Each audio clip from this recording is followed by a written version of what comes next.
Buenas tardes, señoritas, buenas tardes, jóvenes. Antes de comenzar la clase, jóvenes, ¿se escucha el audio correctamente? Sí, ingeniero, se escucha. Buenas tardes. Muchas gracias. Bien. La clase anterior ya terminamos lo que es el diseño geotécnico, les decía, y que tiene que ver con el tema de la capacidad portante y el asentamiento. Entonces, ahora vamos a entrar a lo que es diseño estructural. Y para eso vamos a entrar a nuestro siguiente capítulo, ¿no? Si no me equivoco, es el capítulo 3, que tiene que ver con zapatas de fundación. Y ya estamos ingresando a lo que ya es el siguiente ciclo, ¿no? A la clase de lunes es el examen. Hasta ahí va a ser el examen de ciclo que va a ser a la siguiente semana. Antes de comenzar, me olvidaba, para su proyecto de este ciclo, vamos a hacer lo siguiente.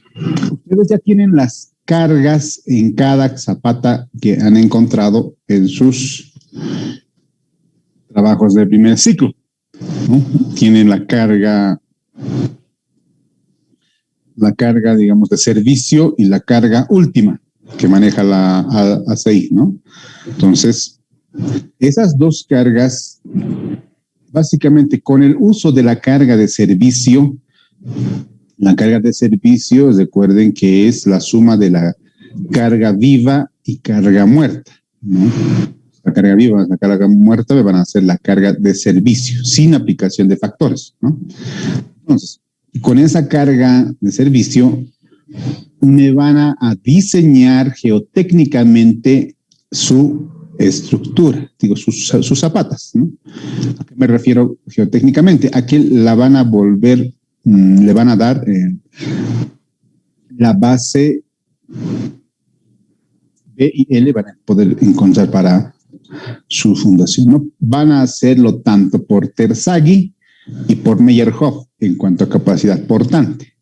Y el tema de asentamientos lo vamos a hacer con ayuda de la teoría de consolidación, ¿no? De asentamiento por consolidación primaria, ¿no? Básicamente vamos a calcular ese asentamiento. Los datos geotécnicos que necesitan para este cálculo, cada grupo tienen 6 integrantes, ¿no? Y en cada grupo tenemos los trabajos. Recuerdo que hemos hecho un trabajo en el que han hecho ustedes, han obtenido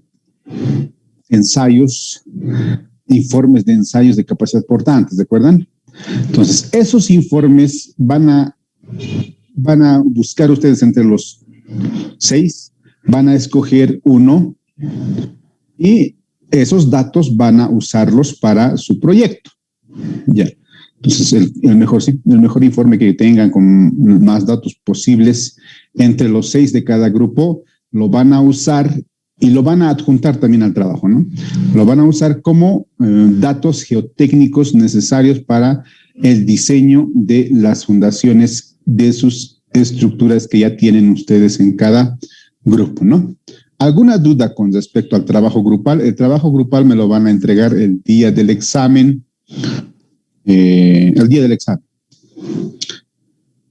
¿Alguna duda, jóvenes, señoritas? Hice una consultita por Terzaghi, ¿podemos hacer todo o tiene que ser intercalado cada una de las zapatas? Los dos métodos, jóvenes, señoritas. Van a hacer todas las zapatas primeramente por Terzaghi y todas las zapatas por Meyerhoff. ¿Alguna duda más, jóvenes? Ya, Inge, gracias. Inge, disculpe, ¿no será posible si podemos seguir repasando para el examen? Porque como usted anteriormente comentó que la mayoría estaba mal en los exámenes. Ahora creo que estos zapatos de fundaciones es para el siguiente ciclo. Sí, es para el siguiente ciclo. ¿Quieren seguir repasando? ¿Qué podemos repasar? A ver, voy a atender sus consultas. ¿Qué dudas tienen para poder repasar? Inge, ¿podríamos hacer un ejemplo más de asentamiento? Inge, un ejercicio podría ser. Los ejercicios, jóvenes, señoritas, son el mismo procedimiento idéntico. No hay como en suelos, no hay otra forma de plantear los ejercicios más que como lo hicimos. Se los voy a subir el video y en el video van a poderlo ver 1 y 1000 veces el mismo procedimiento. Entonces yo voy a hacer, si hago otro ejercicio ahora, voy a hacer el mismo procedimiento que está en el video. Y va a ser lo mismo, ¿no? O sea, no, lo único que va a cambiar son los datos. Les pido que ustedes practiquen. Tenemos todavía la clase de mañana. Vayan practicando. Si tienen dudas, vamos sacándonos de dudas. Nunca, jóvenes, ustedes tienen que basarse en lo que yo haga. Tienen que estudiar, jóvenes. ¿Ah? Yo puedo hacer un ejercicio, y ese ejercicio era clave, era el ejercicio que, digamos, más complicado iba a ser, ¿no? El hecho de que caiga en el caso de preconsolidación, hicimos uno, y de normalmente consolidado hicimos otro. Son los dos ejercicios que pueden existir. No hay más ejercicios, ¿no? Lo único que podría hacer ya es el tema de su análisis previo, pero ahí yo no puedo atacar, ¿no? En tema de mecánica de suelos, en tema de su lógica, ahí yo no puedo atacar, porque eso ya es un conocimiento previo de otras materias. En lo que respecta a la materia de fundaciones, es el mismo procedimiento, jóvenes. Yo lo considero redundante volver a hacer otro ejercicio en el que también se placen las mismas ecuaciones, los datos, y ya, ¿no? Entonces, no me parece que esté ganando tiempo. Quiero ganar tiempo, jóvenes, porque ¿qué pasa? Vamos a empezar a entrar a la parte estructural, que también es importante que sepan diseñar. Vamos a ir diseñando cada tipo de zapata que se pueda presentar. Mientras más tiempo tenga yo para hacerlo, para avanzar, más zapatas, mejor para ustedes, porque van a tener mucho más conocimiento absorbido y muchas más guías y videos, apuntes que puedan ustedes tener para afrontar su vida profesional. Ya quiero ganar estas dos clases porque por lo general nunca me alcanza el tiempo para acabar todos los tipos de zapata que existen, y no solo eso, también no me alcanza a veces el tiempo para ver pilotes, ¿no? Por ejemplo, el semestre pasado, para los que están reprobando, los que han reprobado el semestre pasado en fundaciones, llegamos hasta losas de fundación y en la parte teórica nomás. No pudimos hacer ejercicios de losas de fundación, no pudimos ver pilotes, que es muy importante en cuanto a la geotecnia. Por lo menos que esté ahí como conocimiento de qué consideraciones se toman para uno diseñar los pilotes, por lo menos como información, ¿no? Si no serán especialistas en pilotes, pero por lo menos como una base para pilotes, es lo que se debería impartir en esta materia. Entonces, quiero ganar tiempo. Estos dos ciclos van a ser bastante, digamos, agotadores, porque nos van a comer mucho tiempo. Necesito, la verdad, joven, nos va a faltar tiempo para terminar. Los que están reprobando saben bien que nos va a faltar tiempo para acabar todas las fundaciones que existen. Existen varias, ahorita vamos a ver por esto de una introducción, y vamos a ver que hay varios tipos de fundaciones, y todas esas deberían de saber ustedes diseñar, porque se van a encontrar en la vida común con esos tipos de fundaciones, ¿no? Que es muy importante. Por eso yo considero que hacer otro ejercicio de asentamientos implicaría volver a hacer los mismos análisis, de emplazar en las mismas ecuaciones, y yo considero que si ustedes vuelven a ver el video, pueden resolver cualquier ejercicio. Ustedes estudien, jóvenes, no dependan de mí simplemente. Resuelvan ejercicios. La bibliografía, tanto Brájadas como otros textos, tienen problemas propuestos. Ya estaba revisando el texto. Hay un par de problemas en cuanto a asentamientos y otro par de problemas también en cuanto a capacidad portante de suelos. Entonces, estudien, jóvenes. Estudiar no quiere decir leer lo que el ingeniero ha hecho o volver a calcular lo que el ingeniero ha hecho. Eso es una parte, sí, lo tienen que hacer, pero estudiar quiere decir ir más allá, resolver ejercicios que les den el conocimiento, que vayan a reforzar y les vaya a traer dificultad a ustedes, ¿no? Porque a la hora de resolver van a encontrar dificultades. Si no resuelven nada, ustedes no van a encontrar ninguna dificultad. Por eso es que ahorita les pregunto qué dudas tienen y nadie dice nada porque nadie ha estudiado, porque nadie tiene la incógnita.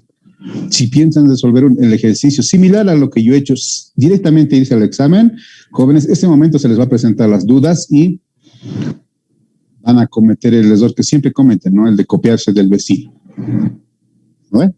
O el de juntarse en una casa y intentar hacer entre todos, ¿no? Mal, pero han intentado hacer entre todos, ¿no? Ojo, jóvenes, ¿ya? Entonces vayan estudiando. Tenemos ya solamente, hemos avanzado hasta el lunes, tienen más de una semana para estudiar el tema de fundaciones y saquen preguntas y mándenmelas. Si necesitan dudas, ustedes bien saben, algunos de sus compañeros ya me han hecho la llamada, inclusive mediante Zoom, y hemos conversado y explicado alguna duda que se les ha generado cuando estudian. ¿Jóvenes? Mucho ojo, estudien. No se basen solamente en lo que hemos hecho en clase, en el ejercicio de clase, ¿no? Que podría ser repetitivo, pero si no tienen sus conocimientos previos bien afirmados, no van a poder tampoco hacer mucho en fundaciones, ¿no, jóvenes? ¿Alguna duda más, jóvenes? ¿Alguien que tenga dudas sobre la materia de asentamientos, el último que hemos llevado? ¿Alguien ha estudiado? Inge, si no recuerdo mal, tenemos que hacer la comparación del último ejercicio en el punto B. Más o menos podríamos ver cómo, si es que, bueno, el resultado que nos salió es el que fue. Yo voy a ser sincero, no le entendí. Básicamente, solo entendí que en el anterior ejercicio, ¿qué más? ¿Qué duda hay? Sí, el anterior ejercicio quedó, bueno, la práctica. Los resultados que hicimos están bien. Del punto B. Es el mismo procedimiento, también la práctica es bien sencilla, ¿no? Es el mismo procedimiento que yo hice, seguir los mismos pasos, lo único que hay que hacer es cambiar los datos de las alturas, ¿no ve? Se los pongo enseguida en la presentación. De un minuto voy a volver a abrir esa presentación. Denme un segundo. Les voy a explicar, ojo que ya murió la práctica, ¿no? Ahí nomás murió la práctica. Ya no, prácticas que ingresen posterior a esto ya no vale, ¿no? Porque ya lo estamos, o ya lo vamos a resolver conceptualmente. ¿En qué estaba? Asentamiento. Un segundo, mientras abre la presentación y nos vamos a ir a ver precisamente lo que era la práctica 2. Inge, disculpe, del proyecto, lo que tenemos que hacer, eso tenemos que hacerlo a mano, en computador le mandamos lo que calculemos. Manual, jóvenes. Está bien, Inge.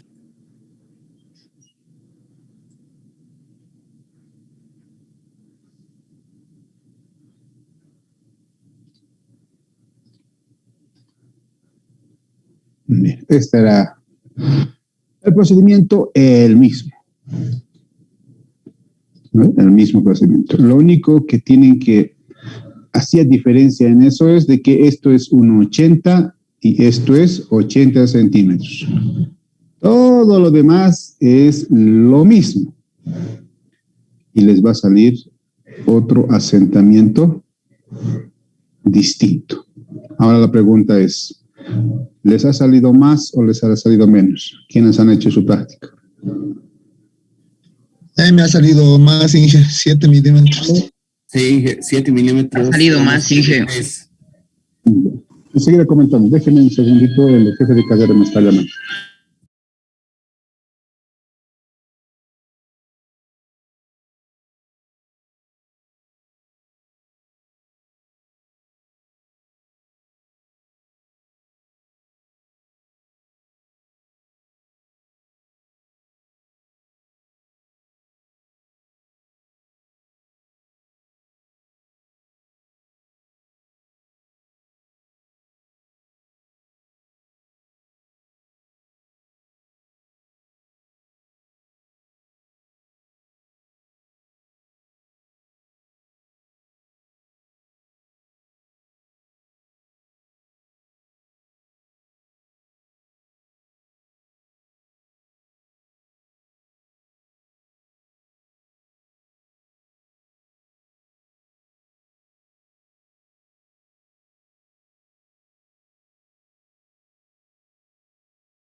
Bien, buenas. Nuevamente, disculpen, estábamos coordinando con el jefe de carrera el tema de su examen. Como les dije, quiero hacerlo presencial. Estoy en ese movimiento. Bien, les decía, muchos han sacado, me decían, mayor, ¿no? Y es lógico que sea mayor, ¿no? A ver, déjenme ver. Sí. Es lógico que sea mayor. ¿Por qué? Porque les decía, déjenme buscar mi lápiz digital, acá está. ¿Recuerdan que vimos el tema del bulbo de presiones? Si ustedes grafican este incremento de presiones que tenemos ya por cualquiera de los métodos, si ustedes van graficando abajo de la fundación y unen los puntos que tienen el mismo valor, pónganse como ejemplo, vamos a colocar que mi incremento de tensión, voy a unir todos los valores que tengan 1 kilonewton como ejemplo, ¿no? Uno todos esos puntos y voy a conseguir una curva. Ya. Voy a unir todos los que tienen como valor 2 kilonewtons. No estoy hablando de metros cuadrados, ¿no? 2 kilonewtons metro cuadrado. Entonces, si uno de esos puntos, voy a conseguir otra curva. No, aquí estamos mal, ¿no? Tendría que ir deduciendo. Si este es 1, este es 0,5, digamos. Para cuando es 0,2, otra curva. Y así van a ir formándose curvas equipotenciales, se les llaman porque tienen el mismo valor, vale decir, el mismo valor de incremento de tensión. En este punto, ambos puntos sobre la misma curva tienen el mismo incremento de tensiones en cuanto a su valor, ¿no? Entonces, cuestión de que vamos bajando, mientras vamos entrando al suelo, mientras más vamos entrando al suelo, este valor va a ir disminuyendo, ¿ya? El incremento de tensiones se va a disminuir. ¿Qué quiere decir? Que los suelos que están más cerca de la estructura sienten un mayor incremento de tensiones, ¿no? Y los que están más lejos, aquí lo van a poner, un mayor incremento de tensiones. Los que están más lejos van a ser menores, va a ir disminuyendo el incremento de tensiones, ¿no? Se va a ir disminuyendo el incremento de tensiones. Entonces, con esa idea, como nuestro punto, que es acá, abajo del punto, su Z, al referirme a Z, es la Z profundidad, recuerdan, Z de este punto, es que precisamente el ZM del incremento de tensiones es mucho menor del punto B, va a ser mucho menor al Z del punto A, ¿no? A esta profundidad, es mucho menor. Entonces, ¿cómo? La ecuación me dice que es inversamente proporcional. Recuerdan que el incremento de tensiones es inversamente proporcional, lo voy a poner acá. Incremento de tensiones es inversamente proporcional. Esto es el símbolo de proporcionalidad, para los que nos recuerdan. Inversamente se escribe así, inversamente proporcional al valor de Z. Cuanto más grande sea Z, menos es el incremento, ¿no? Cuanto más chico sea Z, más grande es el incremento. Cuando este incremento cambia, también directamente va a ir a cambiar el asentamiento, porque recuerden que es directamente proporcional más tensión, más asentamiento, ¿no? En este caso es inverso proporcional, este caso es directo proporcional. Entonces, es lógico, ¿no? Como mi Z era menor, tenía más incremento de tensión, mayor incremento de tensión, y al producirse un mayor incremento de tensión en este punto, también mi asentamiento iba a ser mayor, ¿no? Levemente mayor, si se han fijado ustedes, ¿no? Es 7, seguramente es 7 algo, tal vez es levemente mayor. existe una diferencia en los asentamientos. A eso se refiere como asentamiento diferencial, lo que les decía, ¿verdad? La diferencia en los valores de los asentamientos. Entonces, esos valores debemos hacer de que no sean muy considerables, no sean mucho. Ahorita en este ejemplo, si es que está bien calculado ese 7 milímetros que me dicen, entonces es relativamente bajo, ¿no? No hay mucha diferencia entre 6,49, que podría ser 6,5, y 7, ¿no? No hay mucha diferencia, es medio milímetro. Y ese medio milímetro básicamente no afecta mucho en cuanto a asentamiento diferencial, ¿no? Entonces, a esa idea debemos de llegar, ¿no? Debemos de calcular los asentamientos en todas nuestras fundaciones. Si es que fuese una fundación aisladas, enseguida lo vamos a ver, las clasificaciones de fundaciones. Si fuese una fundación aislada, tenemos que sí o sí ver el asentamiento para cada de los, para cada uno de las fundaciones, ¿no? Y es precisamente lo que van a hacer en su proyecto. En su proyecto, ustedes van a calcular las dimensiones de la fundación conforme a la carga que le llega, ¿verdad?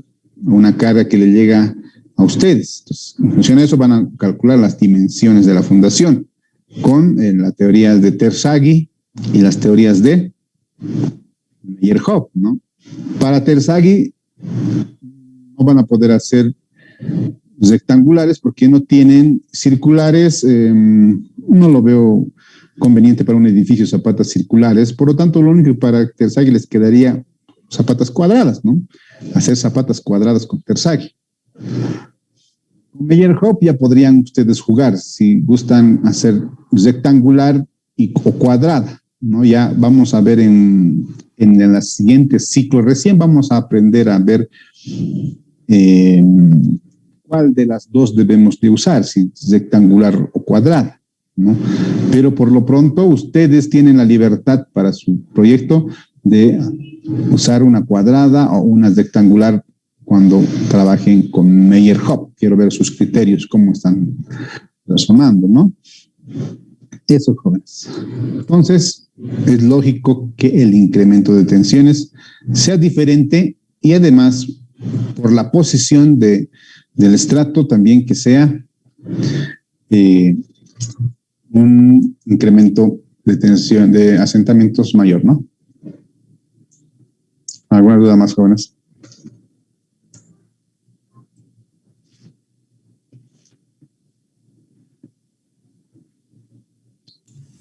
Inge, al calcular de una fundación para las demás fundaciones, ¿ya no sería el mismo resultado? A ver, vamos a entrar a analizar. A eso me refiero precisamente con manejar su lógica, ¿no? O sea, las cosas tenemos que manejarlos también en la cabeza o hacer el análisis no solamente del valor, no solamente de este valor, sino de la procedencia de ese valor. ¿Desde dónde yo parto para que llegue yo a ese valor? Pareciera, o sea, como que puede ser el mismo para toda la fundación, diría, ¿no? Entonces no les estaría enseñando asentamiento, ¿no? Porque si fuese para todos el mismo valor, lógicamente ya no va a presentarse ese cambio de asentamientos, van a ser iguales, no va a haber diferencial, entonces ¿para qué lo tomo en cuenta, no ven? Tenemos que hacer el análisis desde dónde partimos. Asentamientos tiene que ver con incremento de tensión, primeramente, está relacionado al incremento de tensión, ¿no? Debido al incremento de tensión se produce un asentamiento en el estrato de arcilla. Bien. 2. Ese incremento de tensión nace ¿de qué? Nace de una carga. Esa carga que precisamente viene de la estructura, ¿no? De la estructura está viniendo hacia una fundación, hacia una de las fundaciones, una carga. La carga va a ser igual en todas las zapatas? Es la pregunta ahora para ustedes. ¿Es igual P para todas sus zapatas de ustedes? No, Inge, no es igual. No es igual. Al no ser igual este valor de P para todos, todos van a tener un P sub I. Cada una de esas fundaciones va a tener un incremento de tensión. Al tener su propio incremento de tensión, va a tener también su propio asentamiento, ¿no? Entonces, Y ahí ya cambian los resultados. ahí ya cambian los resultados, ¿verdad? Vámonos siempre al génesis, ¿de dónde partimos? Siempre la historia de todo tenemos que saber. Por eso es que el ser ingeniero no implica solamente saber mecánica de suelos, no implica simplemente ser buenísimo para manejar el SAP. Un ingeniero no implica ser simplemente uno bueno en CIPECAD. Un ingeniero es el complemento de todos sus conocimientos adquiridos a lo largo de la profesión. Si no vamos a ver el análisis en general, lamentablemente no vamos a ser buenos ingenieros, ¿no? Porque así es nuestra carrera. ¿Alguna duda más, jóvenes?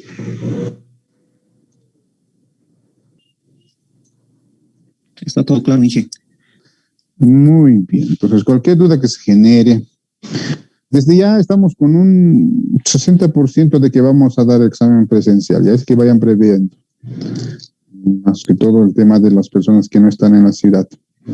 Vayan previendo el examen presencial de fundaciones. Lo más probable es que demos el mismo día, no se sabe todavía.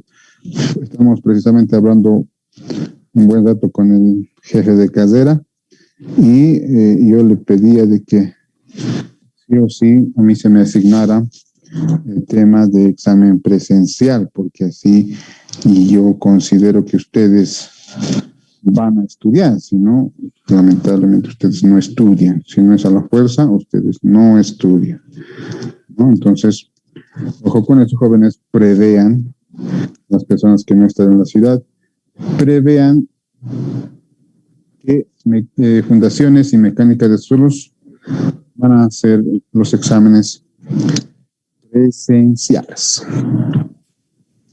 Inge, recién nos va a confirmar el día, ¿no?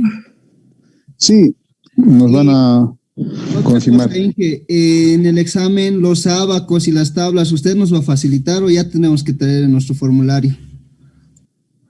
Todo lo que yo considere que es necesario, lo voy a poner o les voy a decir que preparen, ¿no?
Bien, empezaremos, jóvenes. Ya estamos, la gran mayoría. Vayan digitando sus códigos, jóvenes. Es que me olvide. Entonces, ¿alguna duda más? Estábamos en algo antes de que se termine el Zoom. No recuerdo. ¿En qué estábamos antes de que termine el Zoom? Creo que ya hayamos aclarado todas sus dudas. ¿Hubo alguna duda más, jóvenes? Inge, los videos lo va a subir a la plataforma, ¿no? Sí, los que consideren necesarios. No, por ejemplo, la clase de hoy no creo que la suban, ¿no? Porque hemos pasado hablando nomás y no, ese video no va a ir, ¿no? Los videos más preponderantes van a subir en la plataforma. No todos, desde ya. ¿Alguna duda más, jóvenes? Bien, entonces, entramos a esto que ya es Ingeniería de Túneles y Fundaciones 2. Tiene que ver con zapatas de fundación. ¿Ya?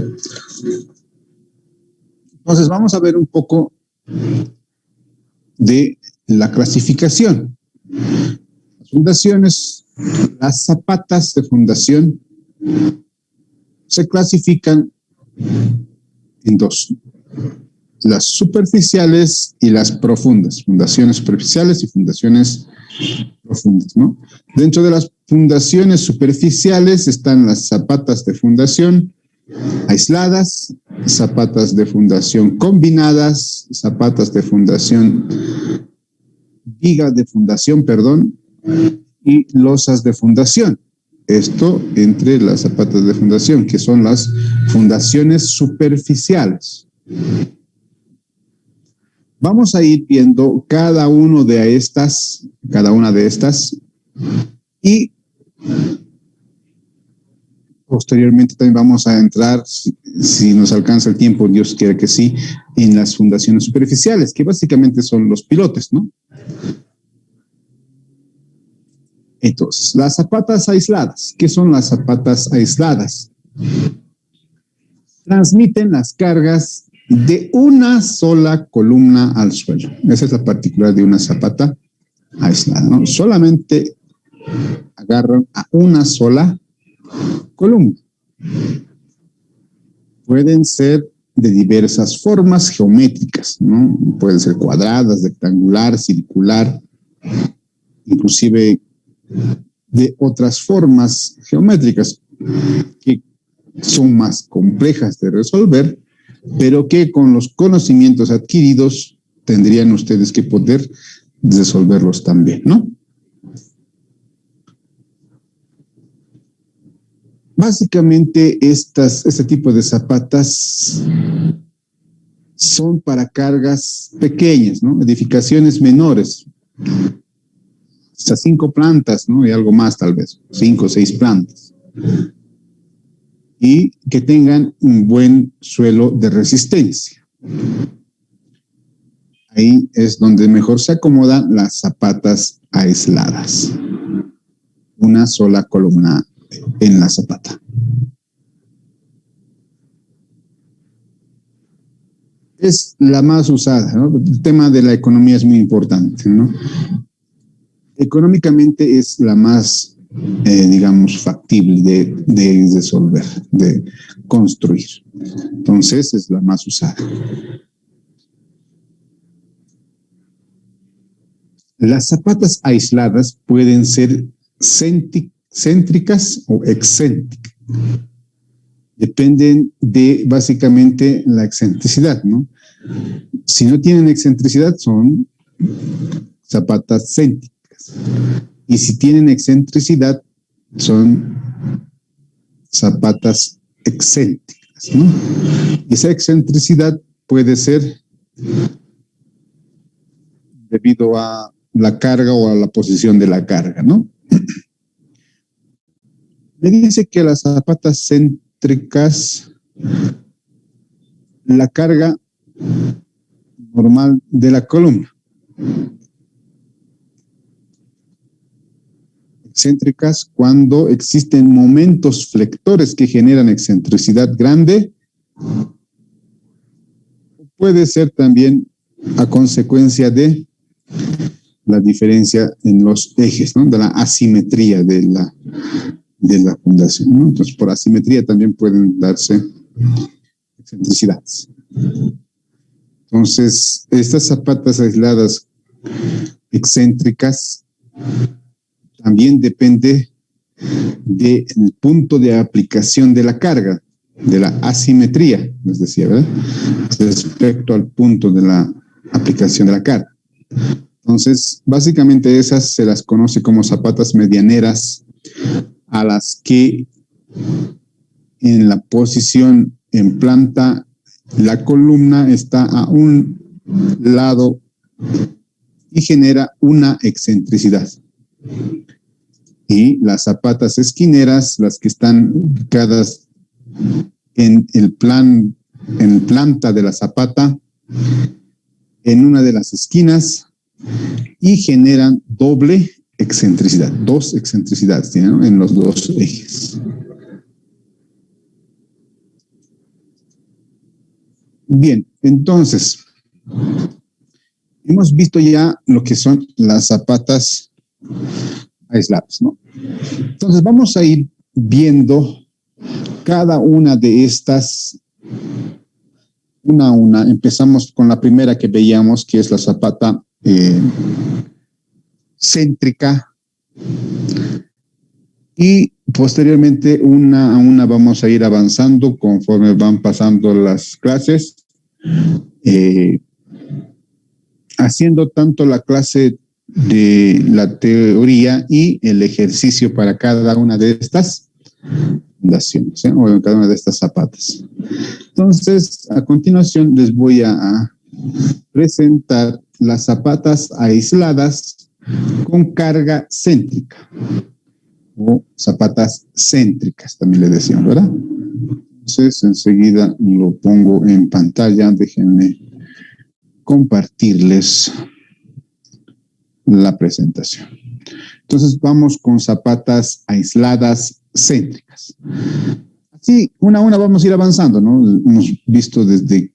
Hemos empezado desde que estas zapatas son unas zapatas superficiales, y vamos a ir avanzando una a una todas las superficiales hasta llegar a losa de fundación, y en losa de fundación vamos a pasarnos a lo que son fundaciones profundas, que tienen que ver con pilotes, ¿no? Entonces, de a poco vamos avanzando una a una cada una de las zapatas mencionadas en la presentación anterior. Entonces, zapatas aisladas concéntricas.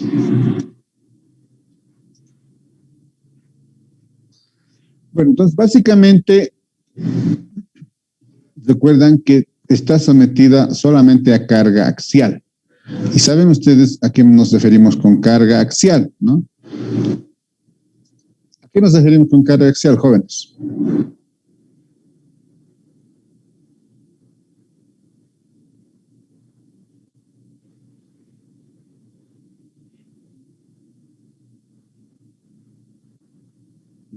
La pregunta era para ustedes. ¿A qué nos referimos con carga axial? Este concepto va desde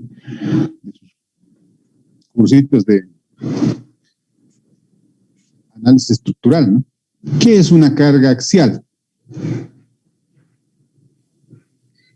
Es la carga que va paralela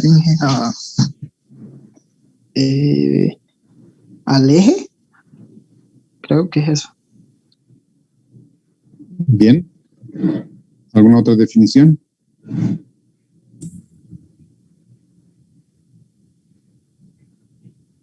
¿Alguien más quiere aportar? Inge, es una fuerza que actúa directamente sobre un centro axial y está más o menos entre complexión y flexión, Inge.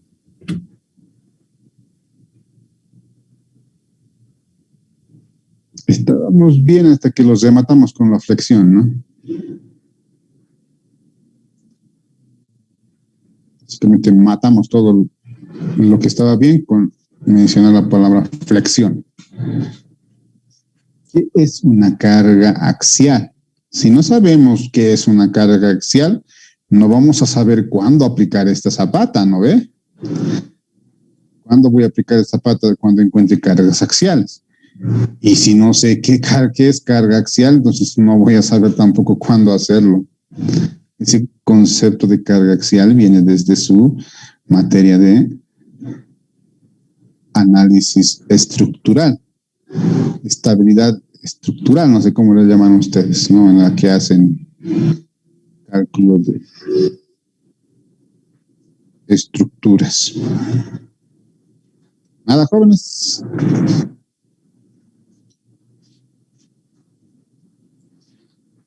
Bien.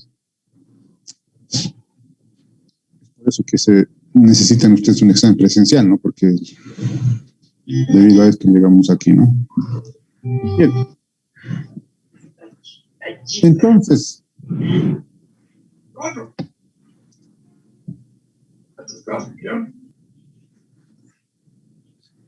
una carga axial es una carga que es normal a la sección transversal del elemento. ¿Y cuándo es normal? La normalidad se la da cuando es perpendicular. Por lo tanto, es una carga que es transversal. Si estoy hablando de columnas, va a ser a la sección transversal de la columna. Y entre esas cargas axiales pueden estar la compresión y la tracción, ¿no? O la tensión, como lo conozco. Tracción, compresión son cargas axiales. Lógicamente, a la hora de analizar una columna, no creo que encuentre columnas en tracción, ¿no? Las columnas de hormigón armado, por lo general, cualquier concepto de columnas, están sometidas a compresión, ¿no? Pueden estar sometidas a flexocompresión o simplemente a compresión. Este análisis de estas fundaciones que estamos viendo ahora para carga axial son solamente cuando tengo carga axial o el momento flector es muy pequeño, insignificante en comparación de la carga axial. ¿Y cuánto es insignificante? Ustedes saben que ese momento flector me produce una excentricidad en la sección, ¿no? Por sus conceptos de resistencia de materiales, todo esto lo han visto en resistencia de materiales. Debido a que existe un momento flector, me genera una excentricidad en el elemento. Cuando esa excentricidad es muy pequeña en comparación de la sección transversal, básicamente yo recuerdo que en resistencia de materiales nos enseñaban a que esté en el tercio central. Cuando está en el tercio central esa excentricidad, entonces podemos tranquilamente considerar que es simplemente la carga axial la que predomina en el sistema, ¿no? Entonces, ojo con eso. Esto de cargas axiales ustedes lo han manejado y se han vuelto capísimos en armaduras, ¿no? Armaduras básicamente son puras cargas axiales, ¿no? Tracción, compresión. Elementos que están en tensión y elementos que están en compresión. Eso es carga axial. Entonces, ¿qué quiere decir? Que solamente, en resumen y en chubis, que solamente me llega la carga P a la fundación de la columna. Solo me llega la carga P. Los momentos flectores son muy insignificantes o son nulos en este tipo de zapatas que estoy viendo ahora, ¿no? Entonces, continuaremos.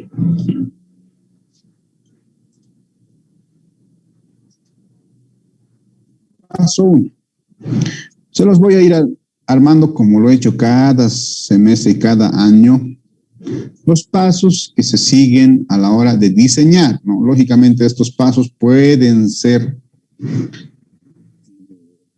a la hora de ustedes estén trabajando ya profesionalmente, estos pasos los van a llevar seguramente a una planillita Excel y lo van a poder manejar de mejor manera, ¿no? Acá les voy a dar los procedimientos que se deben de realizar paso a paso. Donde empezamos siempre para cada diseño de cualquier elemento, en este caso de una fundación, vamos a necesitar la carga. La carga que vamos a necesitar básicamente son dos, las cargas de servicio y las cargas últimas, ¿no? ¿Cómo se obtienen las cargas de servicio? Según la ACI, las cargas de servicio, tenemos estas 4 combinaciones. Son más, pero estas son las más, digamos, preponderantes, ¿no? En cuanto a las cargas de servicio, donde D se refiere a carga muerta y L se refiere a la carga viva, ¿no? Y también, para algunos casos, cargas vivas de techo. Pero acá no tenemos nada que ver con techo, ¿no? Más nos tenemos que ver con la carga viva y la carga muerta que llega a nuestra zapata, ¿no? Que es transferida por la columna. Ustedes ya han hecho ese análisis, ¿no? Ya tienen su carguita ¿no? De todo lo que tiene que ver con peso propio y no estructural y peso propio estructural, ¿no?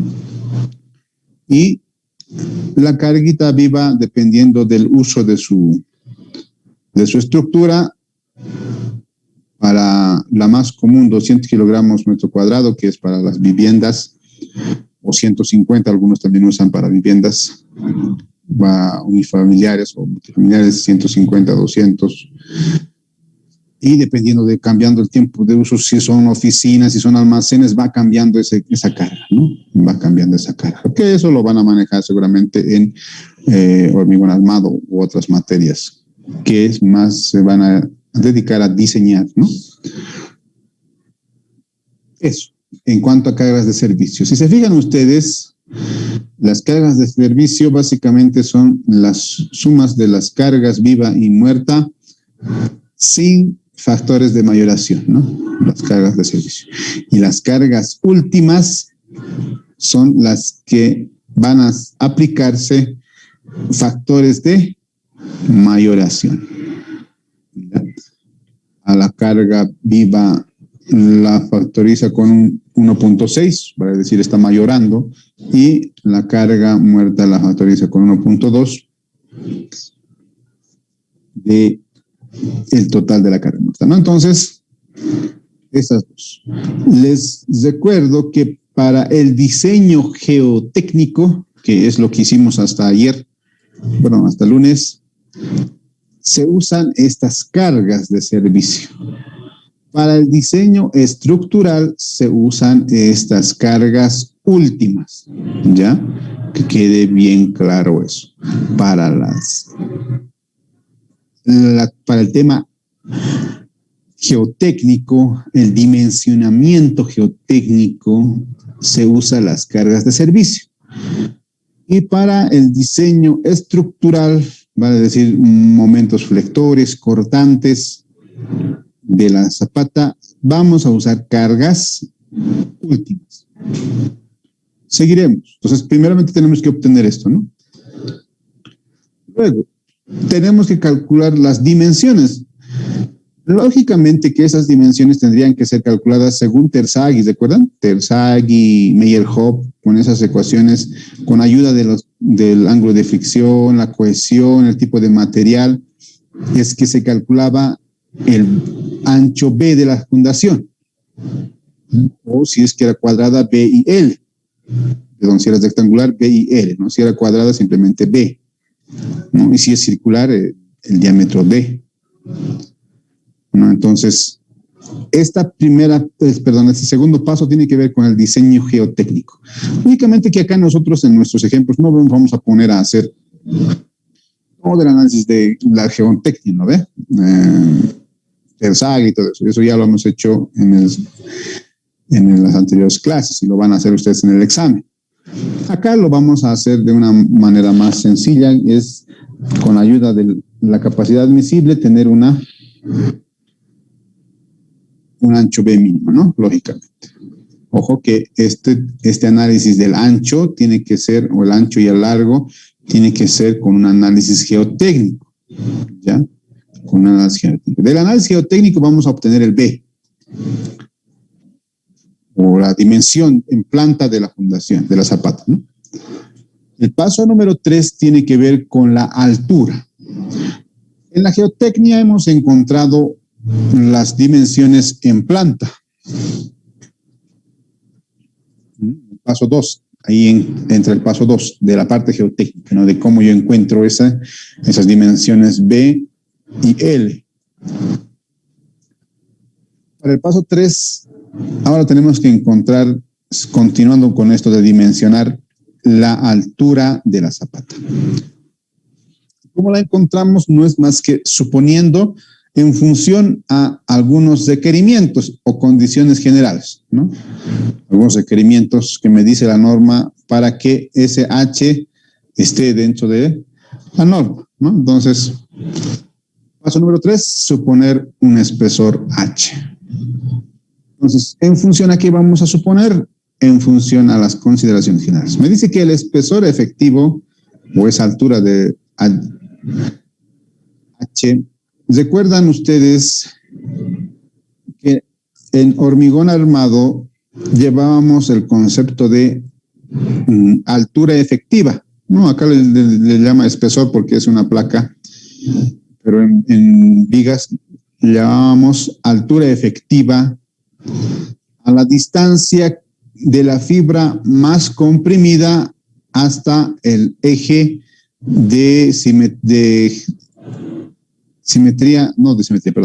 al eje de gravedad de lo que es las armaduras, ¿se acuerdan? Las armaduras que están a tracción. Ese es el ancho efectivo o altura efectiva le llamaba, ¿no? Entonces me dice que esa altura efectiva, que para Zapata se le llama espesor efectivo, no debe ser menor, a 150 milímetros. ¿Ya? Entonces, ese D mínimo debe de ser mayor a 150, ¿no? Para zapatas apoyadas sobre el suelo. El recubrimiento mínimo, recuerden también el concepto de recubrimiento, tiene que ver con el hormigón que vamos a poner a partir del acero, ¿no? El acero es este. ¿Qué pasó? Vamos atrás.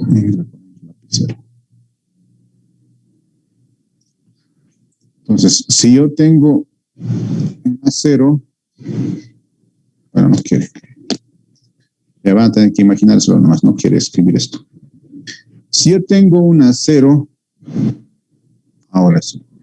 Si yo tengo un acero de un diámetro D, la distancia que tengo desde el exterior del acero hasta la superficie de hormigón, a ese se le llama recubrimiento geométrico, ¿se acuerdan?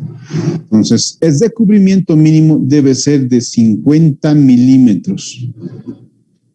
Ya, la norma americana dice 75 milímetros, me dice la norma americana, ¿no? En cambio, en la boliviana hemos sido un poco más, digámosle, tratando de un poquito de economizar, porque el hecho de hacer un recubrimiento mayor me implica más hormigón y me elevan costos, ¿no? Es que si bien no parece mucho, pero una obra grande se vuelve mucho dinero. Entonces, para economizar, la norma boliviana me indica de que el recubrimiento mínimo debe de ser de 50, ¿no? Entre 50, 75, la americana, cualquiera de las dos pueden usar ustedes, ¿no? Medido desde las superficies de concreto hasta la superficie exterior del acero, tal cual está la imagen, ¿no? Otra consideración que yo debo de asumir antes de tener el espesor H o la altura H. Espesor lo llamo, ya les repito, por el tema de que es una placa, ¿no? Es una placa la fundación. Entonces, me dice que como tiene que ser mínimamente 150 en la altura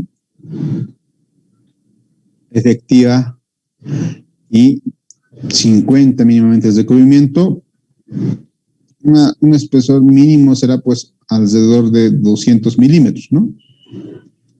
dependiendo del diámetro del acero, ¿no? 200 milímetros aproximadamente.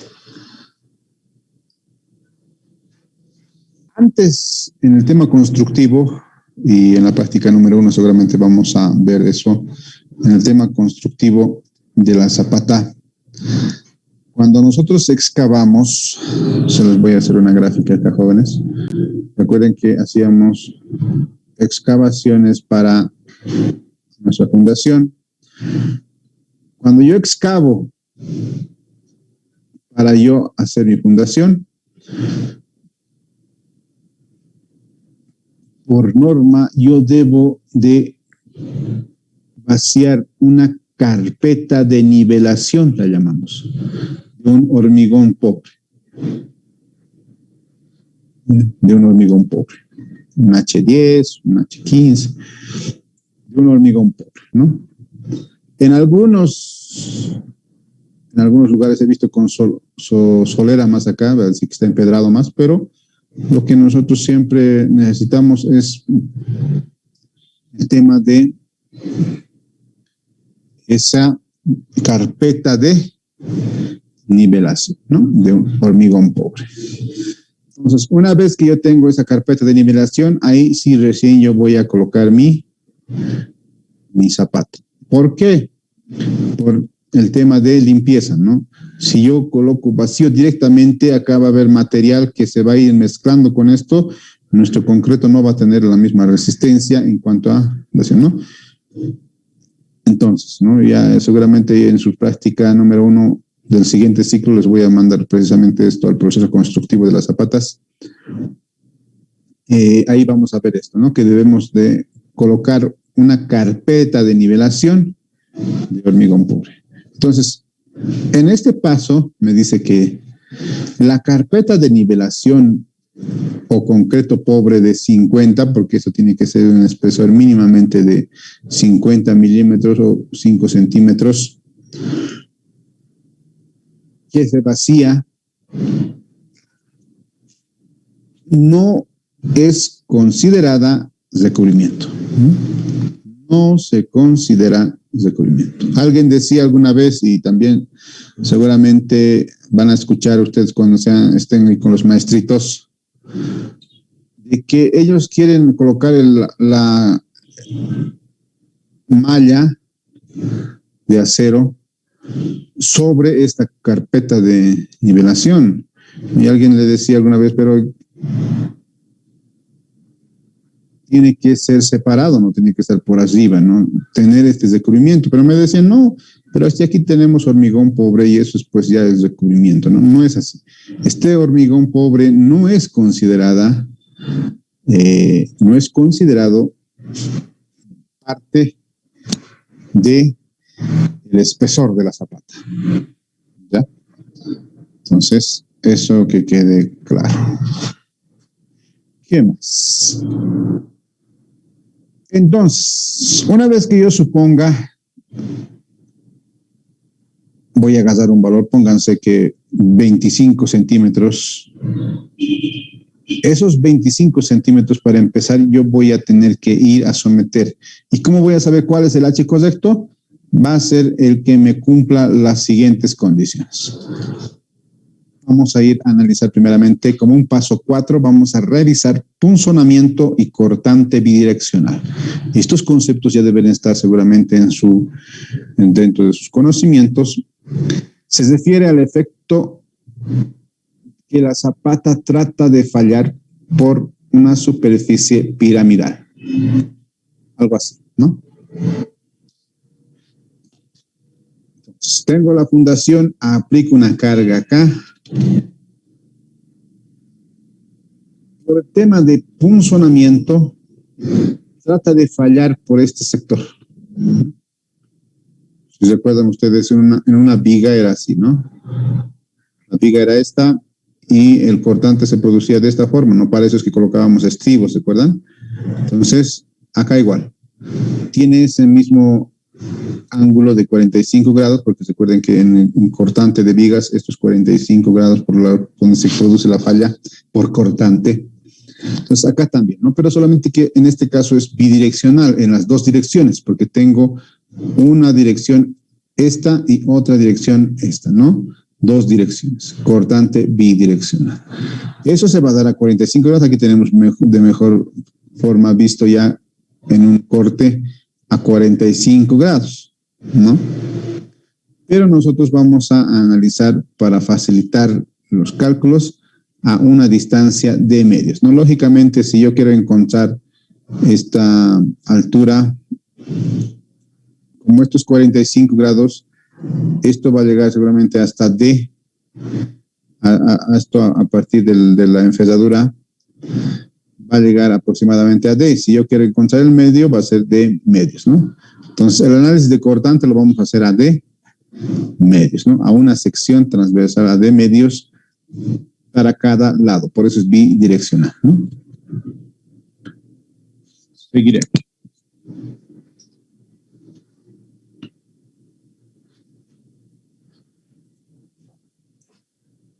Lo que les decía, ¿no? Ahí, si bien es una pirámide, un tronco pirámide, la superficie de falla se la considera una superficie perpendicular al plano de la zapata, ¿no? Entonces, para que facilitemos los cálculos, no se hace el análisis en la pirámide, sino en una superficie transversal que va a estar localizada a D medios, ¿no?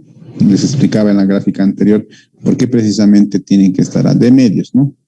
Para encontrar un promedio de toda de este plano, ¿no? Se complicaría si yo analizara el cortante en este plano, mejor es analizar en un plano vertical, la facilidad que nos presenta los investigadores, ¿no? De la cara del pedestal. Entonces, de la cara del pedestal o columna de medios. Ahí es donde voy a hacer mi sección crítica de punzonamiento. Vista en planta sería así, ¿no? Era una superficie antes en la que teníamos un tronco pirámide y lo hemos vuelto simplemente en este caso ya sería un cubo, ¿no? Para que pueda soportar la resistencia a corte. Entonces, para eso vamos a usar las siguientes fórmulas. Las fórmulas que están en la normativa ACI 318-14 me dicen que para cortante bidireccional voy a calcular de esta forma, ¿no?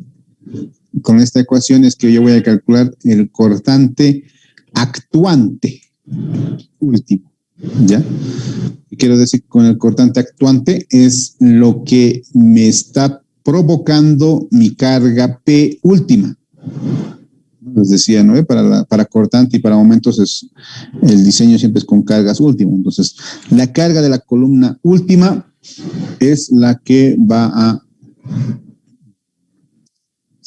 servirnos para calcular este cortante actuante bidireccional último. Ahí tenemos precisamente eso, que es la carga última que se transfiere de la columna a la zapata, ¿no? O del pedestal a la zapata. Cada uno de los valores que están en nuestra ecuación están acá. El ancho de la zapata, la distancia desde la fibra extrema, el lado corto de la columna y el lado largo de la columna si tuviesen diferentes lados. Antes de seguir avanzando, para poder, esto lo hago yo, ahora ustedes si gustan en su vida profesional lo pueden hacer de diferente forma. Para poder manejar mejor el tema de la nomenclatura es que yo trabajo en todas las dimensiones con milímetros, todas las fuerzas con newtons y todas las tensiones en megapascales, ¿ya? Entonces, vamos a continuar en la clase de mañana. Por hoy terminamos acá, dejamos hasta acá el tema en el paso 4, punzonamiento y cortante bidireccional. Mañana continuamos con este avance. Gracias, buenas tardes. Gracias, Inge. Gracias, Inge. Pero, Inge,